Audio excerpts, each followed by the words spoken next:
বলতে চাই আগামী দিনে জয়পুর রাজনীতিতে আমাদের সংসদ সদস্য নির্বাচনে আমাদের সম্মানিত এমপি প্রার্থী মোহতারাম জালালী নির্বাচনের মাধ্যমে আগামী দিনে সাধারণ উপজেলা নির্বাচনের মাধ্যমে আগামী দিনে বাদশাহী ইউনিয়ন নির্বাচনের মাধ্যমে আমরা এই বাদশাহী ইউনিয়ন থেকে আমাদের সকল নেতৃবৃন্দ ও কর্মী সমর্থকদের অকথ্য পরিশ্রম চেষ্টায় গাম জোরানোর মাধ্যমে আমরা আগামী দিনে আমাদের সকল উন্নয়নের জবাব দেব এবং পরিশোধ দেব ইনশাআল্লাহ।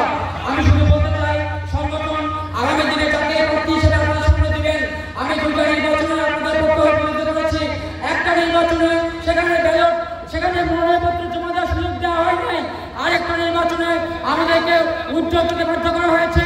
আমরা সব কিছু ভুলে যে আমাদের সকল জুলুমের অবসান ঘটবে যখন আগামী দিনে আমাদের নেতৃবৃন্দকে বিজয়ী করার মাধ্যমে আমরা জয়পুরহাটে বাদশাহী ইউনিয়নকে উপস্থাপন করতে পারবো ইনশাআল্লাহ।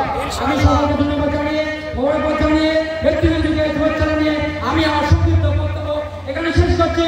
আগামী দিনে দেখা হবে রাজপথে, সংগ্রামে, কারাগারে, সকল ক্ষেত্রে আপনাদের পাশে থাকবো ইনশাআল্লাহ। এ বলে